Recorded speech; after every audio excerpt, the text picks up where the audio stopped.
Imagine getting paid just for sharing your thoughts on products and services you use every day. With Survey Junkie, it's that simple. Click on the link in the video description to discover how you can start earning today by taking surveys. Donald Trump has said he would absolutely rehire his federally imprisoned former economic advisor Peter Navarro if returned to the presidency in November. "I would absolutely have Peter back," Trump, who has spent more than a year grappling with more than 80 of his own criminal charges, told the Wall Street Journal. This outrageous behavior by the Democrats should not have happened. Navarro since March has been serving a 4-month sentence for contempt of Congress over his refusal to cooperate with an investigation into Trump supporters' January 6, 2021 attack on the U.S. Capitol.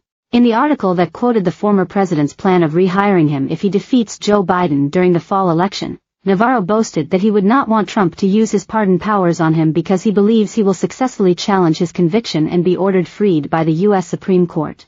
"I will not give the Supreme Court any excuse to duck what is otherwise a landmark constitutional case regarding the separation of power and executive privilege," Navarro wrote in an email to the Journal from the Miami Federal Correctional Center where he is serving his punishment.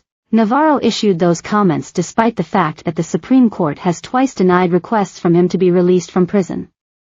He added that he had no regrets over how he had approached the legalities brought against him, maintaining, "I didn't choose this fight, the fight chose me." The 74-year-old served as a senior trade advisor during Trump's presidency, which ended in defeat to Biden in the 2020 election.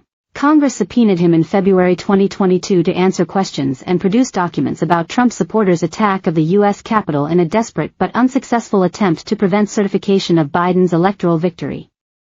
Yet Navarro refused to comply, despite having written extensively on the subject in a book. Federal jurors convicted Navarro in September of 2 misdemeanor charges of congressional contempt, setting the stage for his imprisonment. Navarro has remained an authoritative voice about the goings-on in Trump's camp.